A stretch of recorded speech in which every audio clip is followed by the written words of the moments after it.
ഉത്തരരാമായണം 2-ാം അധ്യായം 3-ാം ഭാഗം. കൈലാസോദ്ധാരണം.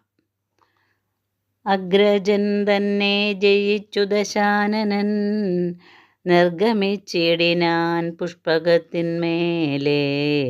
വന്നു ശരവണദേശമണഞ്ഞപ്പോൾ നന്നായുറച്ചിളകാഞ്ഞിതു പുഷ്പകം. എന്തിതിൻ കാരണമെന്നു ദശാനനൻ ചിന്തിച്ചുഴന്നതു കണ്ടു മാരീചനും ചൊന്നാൻ, ധനധനയെന്നിയേ പുഷ്പകം അന്യജനത്തെ വഹിക്കയില്ലെന്നതോ? മറ്റൊരു കാരണം ഉണ്ടാകയോ? ഇതിൻ കുറ്റമെന്തെന്നു വിചാരിച്ചു കാണണം എന്നു പറഞ്ഞിരിക്കുന്ന നേരം തത്ര നന്ദീശ്വരനൊരു വാനരവേഷമായി ചെന്നുര ചെയ്താനുമാവതി ശങ്കരൻ, ചന്ദ്രചൂടൻ പരമേശ്വരൻ ഈശ്വരൻ, നീലകണ്ഠൻ നൃത്തമാടും പ്രദേശം. ഇതാർക്കും ഒരിക്കലും വന്നുകൂടായല്ലോ. എങ്കിൽ തിരികെ നീ വന്ന വഴിക്കിനി കാലേ ഗമിച്ചു കൊള്ളേണം യഥോചിതം. ധിക്കാരമുൾക്കൊണ്ടു തന്നെ മരിപ്പതിനുൾക്കടാഹങ്കാരമോട് വരായിക നീ എന്നതു കേട്ടു ദശാസ്യനും അന്നേരം എന്നോട് വന്നൊരു വാനരൻ ചൊന്നതു നന്നു നന്നെന്ന അപഹാസവും ചെയ്തവൻ ഒന്നലറിച്ചിരിച്ചിടിനാനേറ്റവും. നിന്ദിച്ചു ചൊന്നതു കേട്ടു കോപം പൂണ്ടു നന്ദീശ്വരനും അവനോട് ചൊല്ലിനാൻ, ഇപ്പോൾ വധിക്കുന്നതില്ല ഞാനെന്നുമേ പത്മോദ്ഭവൻ തവ തന്ന വരത്തിനാൽ. വാനരനെന്നു നീ നിന്ദിച്ചു കാരണം വാനരന്മാരാൽ വരും കുലനാശവും. ദേവദ്വിജേന്ദ്രന്മാരെ പീഡിപ്പിച്ചിനി കേവലം ആയുർവിനാശം വരികതേ എന്നു നന്ദീശ്വര ശാപമുണ്ടായതും ഒന്നുമറിഞ്ഞീലേ രാക്ഷസരാജനും. ശങ്കരനാകുന്ന ദേവനെന്നിങ്ങനെ ശങ്ക കൂടാതെ അടുത്താൻ ദശാനനൻ. നേർവഴിയെ മമ പോകരുതെങ്കിൽ നീ പോവതൊഴിച്ചുകൊൾ നാഥനെന്നാകിലോ എന്നു പറഞ്ഞിളക്കിടിനാൻ കൈലാസം ഒന്നു കുലുങ്ങിയ നേരം. പരവശാൽ ചന്ദ്രചൂടാനുചരന്മാർ വിറച്ചിതു ചന്ദ്രാനനയായ പാർവതി ദേവിയും ആടൽ പൂണ്ടോടി വിയർത്തു ഭയം പൂണ്ടു ഗാഢമായി ആലിംഗനം ചെയ്തരുളിനാൾ. ലോകമാതാവും പുണർന്നതു കണ്ടനുരാഗവശനായി ചിരിച്ചു മഹേശനും ചാരുപാദാങ്കുഷ്ടം ഊമൂന്നിക്കളിച്ചതു നേരമുറച്ചിതു കൈലാസശൈലവും. കൈകസീപുത്രനും ശൈലമിളക്കിയ കൈകളിരുപതും പർവ്വതം തന്നെ കീഴായി ഞെരുങ്ങിച്ചമഞ്ഞു കാരണം. ഊഴിയും ആഴിയും ശൈലവനങ്ങളും കേഴുന്ന നാദങ്ങൾ കേട്ടു വിറച്ചിതു ലോകത്രയത്തിങ്കലുള്ള ജനങ്ങളും. ശോകം കലർന്നു ഭയവിവശന്മാരായി ഹസ്തങ്ങളെ അങ്ങു വീണയാക്കിക്കൊണ്ടു തത്രൈവ സാമഗാനം ചെയ്താനാരദം. മൃത്യുഞ്ജയനെ ഭജിച്ചാനതു നേരം ഭക്തിയും വർദ്ധിച്ചിതു ദശവക്ത്രനും. 1000 സംവത്സരം പുനരിങ്ങനെ പോയിതു കാലം. ദശാസ്യനതു നേരം കാലാരി കാരുണ്യപൂർണചിത്തേന തൃക്കാലും അയച്ചരികെ ചെന്നരുൾ ചെയ്തു, ഇത്രിലോകത്തിങ്കൽ നിന്നെ കണക്കെ മറ്റിത്ര ബലവാന്മാരായില്ലൊരുവരും. രാവം ത്വദീയം നിറഞ്ഞു ജഗൽത്രയേ രാവണൻ എന്നതിനാൽ തവ നാമവും. ചന്ദ്രഹാസം നിനക്കായുധവും തരാം സന്തുഷ്ടനായേൻ ഭവാനെ കുറിച്ചു ഞാൻ. ഇന്നു തുടങ്ങി ഭജിച്ചു കൊൾകെന്നെ നീ എന്നാൽ നിനക്കില്ല അപജയമെന്നുമേ. വേണ്ടും വഴിയെ ഗമിച്ചാലും ഏതുമേ വേണ്ട വിഷാദമനുസരിച്ചേനഹം. ഭക്ത്യാ നമസ്കൃത്യ രാവണനന്നേരം സത്വരം പുഷ്പകമേറി നടകൊണ്ടാൻ. ക്ഷിപ്രം ഹിമവസ്ഗിരിവരകാനനെ സുപ്രീതി പൂണ്ടു വസിച്ചാൻ ദശാസ്യനും. തത്രൈവ കണ്ടാനൊരാശ്രമത്തിങ്കലത്യുത്തമയായൊരു കന്യക തന്നെയും ചിത്രഭാനുപ്രഭയോടും തപോധനവൃത്തിയോടും കണ്ടു ചൊന്നാൻ ദശാസ്യനും. സർവസ്ത്രീവർഗവും കണ്ടാൽ വണങ്ങുന്ന സർവമനോഹരിയായ നീ ഇങ്ങനെ ദിവ്യഭോഗങ്ങളുപേക്ഷിച്ചു സമ്പൂർണ്ണ യൗവനവും വെറുതെ കളഞ്ഞാകുലാൽ സർവേന്ദ്രിയങ്ങളെയും ജയിച്ചത്രൈവ സർവദാ താപസിയ വസിക്കുന്ന നിൻ ദുർവാഞ്ചിതം അതും എന്നോട് ചൊല്ലുക. ഉർവശിയോ നീ തിലോത്തമയോ മറ്റു ശർവാണിയോ മഹാലക്ഷ്മിയോ ചൊല്ലു നീ താതനാകുന്നതാരമ്മയാകുന്നതാർ ചേതോഹരെ പറഞ്ഞിടുമടിയാതെ.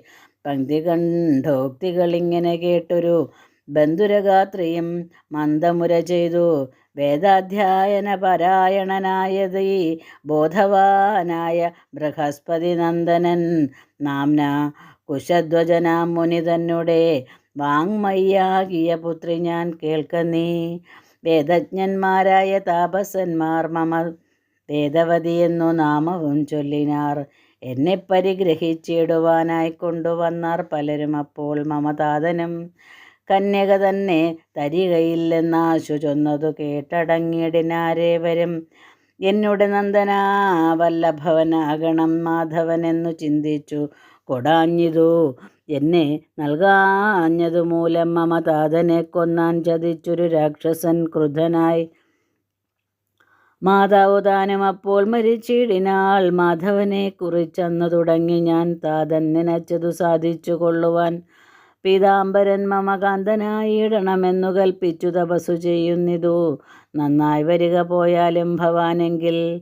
ഉഗ്രമായി ചെയ്ത തപസ്സിനാലേ ജനമുഖ്യനായി വന്നു ഭവാൻ എന്നറിഞ്ഞു ഞാൻ. യുദ്ധമാകർണ്യ ദശാനനും വിമാനത്തിങ്കൽ നിന്നുടൻ താഴത്തിറങ്ങിനാൻ. ചൊല്ലിനാൻ വേദവതിയോടു, രാവണൻ ഇല്ല സൗജന്യം നിനക്കു മനോഹരേ വല്ലഭ. കേൾമമ കൈകളിൽ ഒന്നോളമില്ല ബലമെടോ. വിഷ്ണുവിനോർക്ക നീ പോരും തപസ്സിന് നിന്നുടെ യൗവനം നാരീമണേ വെറുതെ കളകായിടോ. വാക്യമേവം കേട്ടു ചൊല്ലിനാൾ താപസി, യോഗ്യമല്ലാത്തതെന്നോട് ചൊല്ലായിക നീ എന്നവൾ ചൊന്നതു കേട്ടു ദശാനനൻ ചെന്നു തലമുടി ചുറ്റിപ്പിടിച്ചിതു. വന്ന കോപത്താൽ പറഞ്ഞിതു താപസി, എന്നെ നീ തൊട്ടതു കാരണമെന്നു ഞാൻ നിന്നെ വധിക്കുന്നതിൽ അതു ചെയ്കിലോ വന്നു പോമല്ലോ തപസ്സിനു നാശവും. ഇദ്ദേഹം ഇപ്പോഴുപേക്ഷിച്ചിനിയൊരു സദ്വവൃത്തയായൊരു ഭൂപതിപുത്രിയായി വന്നു ജനിപ്പന്നയോ നിജയായുടൻ വന്നിടും അന്നു നിനക്കു മരണവും. എന്നെ കൊണ്ടേതും അനുഭവം കൂടാതെ വന്നു പോകേണം കുലനാശവും തവ.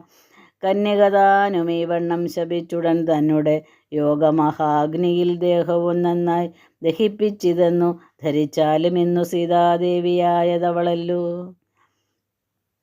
നാരായണൻ ആയതു ഭവാൻ നിർണയം കാരണം രാവണനാശത്തിനെന്നതും. പിന്നെ വിമാനവുമേറി ദശാനനൻ ചെന്നു മരുത്തനാ മന്നവൻ തന്നെ യാഗശാലാജിരേ. ദേവകൾ അന്നേരം വേഗാൽ മറഞ്ഞിതു വേഷപ്രച്ഛന്നരായി. ഇന്ദ്രൻ മയൂരമായന്തകൻ കാകനായന്നമായി തന്നെ മറഞ്ഞു. വരുണനും കിന്നരേശൻ കൃകലാസമായും തഥാ ഒന്നുമിളകാതിരുന്നു മരുത്തനും. അന്നേരമാശു പറഞ്ഞു ദശാസ്യനും, ഒന്നുകിൽ എന്നോട് യുദ്ധം തുടങ്ങുക, നന്നായി വണങ്ങുക, പോർക്കരുതെങ്കിലോ എന്നു ദശാസ്യൻ പറഞ്ഞതു കേട്ടതാ മന്നവനായ മരുത്തനും ചൊല്ലിനാൻ. എന്തു പറഞ്ഞിതു ചാബല്യവാക്കുകൾ, അന്തകൻ വീട്ടിനു പോകണമെന്നതോ ചൊല്ലു നീ ആരെന്നും എന്നോട് വൈകാതെ ചൊല്ലിനാൻ ഉത്തരം. അപ്പോൾ ദശാസ്യനും, എന്നോട് പേടി കൂടാതെയൊരുത്തരും മന്നവരാരുമേ ചൊന്നവരില്ല കേൾ. രാക്ഷസരാജാവ് വൈശ്രവണാനുജൻ കേൾക്ക. പൗലസ്ത്യതനയൻ ദശാനനൻ വിഗ്രഹം എത്രയും ഘോരമായി ചെയ്തളവ് അഗ്രജൻ തന്നെ ജയിച്ചേനറിക നീ. പുഷ്പകമായ വിമാനം അവനോട് കെൽപ്പോട് യുദ്ധേ പറിച്ചു കൊണ്ടേനഹം. യുദ്ധമാകർണ്യം ചിരിച്ചു മരുത്തനും, എത്രയും നല്ല ധർമ്മിഷ്ഠനല്ലോ ഭവാൻ. താതനു തന്നെ സമാനനാകും ജ്യേഷ്ഠ ഭ്രാതാവിനെ ജയിച്ചോരു നീ നിർമ്മലൻ. ദുഷ്ടനാം നിന്നെ വധിച്ചു രക്ഷിക്കണം ശിഷ്ടജനങ്ങളെ ഇല്ലകില്ലേതുമേ. യുദ്ധം പറഞ്ഞു നടന്ന നരേന്ദ്രനോടുത്തമനായ സംവർത്തനം ചൊല്ലിനാൻ. യാഗമൻപോട് ദീക്ഷിച്ചാലെന്തന്നേ രാഗാംശ മറ്റൊന്നിലുണ്ടാകരുതല്ലോ. പിന്നെ മഹേശ്വര സത്രവിച്ഛേദവും വന്നിടരുതേതും ഓർത്തുകൊള്ളേണമേ. യുദ്ധേ ജയാജയവും അറിവാൻ പണി സത്രം കഴിഞ്ഞൊഴിഞ്ഞൊന്നും അരുതല്ലോ. യുദ്ധം ബൃഹസ്പതി സോദരനാം മുനി സത്തമനായ സംവർത്തൻ പറഞ്ഞപ്പോൾ ആചാര്യശാസനം കേട്ടു മരുത്തനും ആചരിച്ചാൻ അതു കണ്ടു ദശാനനൻ രാത്രീഞ്ചര ബലത്തോടും നടകൊണ്ടാൻ. ആർത്തു വിളിച്ചു വിജയഭാവത്തോടും രാവണൻ പോയതറിഞ്ഞു ഭയം തീർന്നു. ദേവകളും മഖശാലയിൽ മേവിനാർ. ഇന്ദ്രൻ വിളിച്ചു ചൊന്നാൻ മയൂരത്തോടു സുന്ദരമാക നിങ്ങൾക്കു ശരീരവും പീലികൾ തോറും എന്നെ കണക്കെ നല്ല നീലനേത്രങ്ങളുണ്ടാകുകയും വേണം. ഭൂമിയിൽ ഞാൻ വർഷിക്കുന്ന നേരം ഒരാമോദമുണ്ടായി വരിക നിങ്ങൾക്കെല്ലാം. കാകവൃന്ദങ്ങൾക്കു കാലൻ വരം നൽകി രോഗങ്ങൾ കൊണ്ടു വയസ്സു പൂക്കും നിങ്ങൾ. ചാകായ ഗുരുത്തർ കൊല്ലാതെയൊരിക്കലും മൽപ്പുരം പൂക്കുവാടും ജനങ്ങൾക്കെല്ലാം. ക്ഷുൽപിപാസാദികൾ തീരുവാൻ മാനുഷർ ഇച്ഛയായി നൽകുന്ന പിണ്ഡം തന്നുച്ഛിഷ്ടമൊക്കവേ നിങ്ങൾ ഭുജിക്കുന്ന നേരത്തു തൃപ്തി വരിക അവർക്കെന്നു കൃതാന്തനും സുപ്രമോദേന കൊടുത്താൻ വരങ്ങളും. അന്നങ്ങളോട് വരുണനും ചൊല്ലിനാൻ വർണ്ണം വെളുത്തു ജലാശയാന്തേ നിങ്ങൾ പങ്കജനാള സൂത്രങ്ങളും ഭക്ഷിച്ചു സങ്കടമെന്നിയേ വാണുകൊണ്ടിടുവിൻ. കിന്നരേശൻ കൃകലാസഗണത്തിനു ഖിന്നത കൈവിട്ടു നൽകിയിടിനാൻ വരം. പൊന്മയമാം മകുടം മൂർധന് ചേർത്തുകൊണ്ടുന്നതന്മാരായി വസിച്ചിടുവിൻ നിങ്ങൾ. യുദ്ധം വരങ്ങളും നൽകി ഹവിർഭാഗം തൃപ്തിയാ മാറു പൂജിച്ചു സുരഗണം ചെന്നു സുരലോകവും പുക്കുമേവിനാർ. പിന്നെ മഖവരദക്ഷിണയും ചെയ്തു മന്നവനായ മരുത്തൻ മരുവിനാൻ അനാരണ്യശാപം. ഓരോ നൃപതി വീരന്മാർ വിഷയങ്ങൾ തോറുമണത്തു പറഞ്ഞിതു രാവണൻ. യുദ്ധത്തിനാശു പുറപ്പെടുവിൻ, പക്ഷേ സത്വരം വന്നു വണങ്ങുവിൻ. അല്ലായിൽ ഇത്തരം രാവണൻ തന്നുടെ വാക്കു കേട്ടുത്തമന്മാരായ ഭൂപതി വീരന്മാർ ഘാതീസുരഥൻ പുരുരുവാവും മഹാനീതിമാനായ ദുഷ്യന്താദികളെല്ലാം അബ്ജോദ്ഭവൻ തൻ വരപ്രഭാവം പാർത്തു നിർജിതന്മാർ ഞങ്ങളെന്നു ചൊല്ലിയിടിനാർ. വന്നാനിവിടേക്ക് പിന്നെ ദശാനനൻ അന്നയോധ്യാധിപനാം അനാരണ്യനോടുദ്ധതനാം ദശവക്ത്രനും അന്നേരം യുദ്ധത്തിനായി വിളിച്ചാൻ. അനാരണ്യനെ ബദ്ധരോഷേണ പുറപ്പെട്ടു ഭൂവനും ചിത്രമാറു കലഹിച്ച നേരത്തു നക്തഞ്ചരേന്ദ്രൻ ചതുരംഗസേനയെ മൃത്യുപുരത്തിനയച്ചാനതു നേരം. സൈന്യനാശം കണ്ട നേരത്തു ഭൂപനും മാന്യനാം രാവണനോട് എതിർത്തിയിടിനാൻ. അസ്ത്രശസ്ത്രങ്ങൾ വരിഷിച്ചിരുവരും എത്രയും ഘോരമായി വന്നിതു യുദ്ധവും. തദ്ദശയാം ദശകണ്ഠൻ ഗത കൊണ്ടു വിദ്രുതം ചെന്നടിച്ചിടിനാൻ ഭൂപനെ. താടനമേറ്റു തളർന്നു നരാധിപൻ പീഡയോടും ശപിച്ചാനാശരേശ്വരനെ. മൃത്യു വരുമെനിക്കിപ്പോൾ നിശാചര സത്തമനാം നിനക്കില്ലിതിനാൽ ജയം. മിത്രവംശത്തിൽ ദശരഥ ഭൂപന് പുത്രനായി രാമനെന്നുമുണ്ടാം ഒരു പൂമാൻ. നിന്നുടെ വംശം അശേഷമൊടുക്കിടും മന്നവ നിന്നിതു ചെയ്യുക നിമിത്തമായി എന്നു ശപിച്ചിന്ദ്രലോകവും പുക്കിതു മന്നവനാം അനാരണ്യമഹീപതി. ഇതമഗസ്ത്യോക്തി കേട്ടു രഘുത്തമൻ ചിത്തമോദേന ചോദിച്ചരുളിയിടിനാൻ. അക്കാലമുള്ള രാജാക്കൾക്കൊരുവർക്കും അഗ്രേ ദശഗ്രീവനോട് യുദ്ധത്തിനു നിൽക്കരുതായി വരാൻ എന്തൊരു കാരണം? പൃഥ്വീപതികൾക്കു ശക്തിയില്ലായ്കയോ നക്തഞ്ചരേന്ദ്രനു ശക്തി പെരുക്കയോ? കുംഭോത്ഭവനതു കേട്ടു ചിരിച്ചുടൻ അംഭോജലോചനോടരുളി ചെയ്താൻ. ഉത്തരരാമായണം 2-ാം അധ്യായം 3-ാം ഭാഗം സമാപ്തം.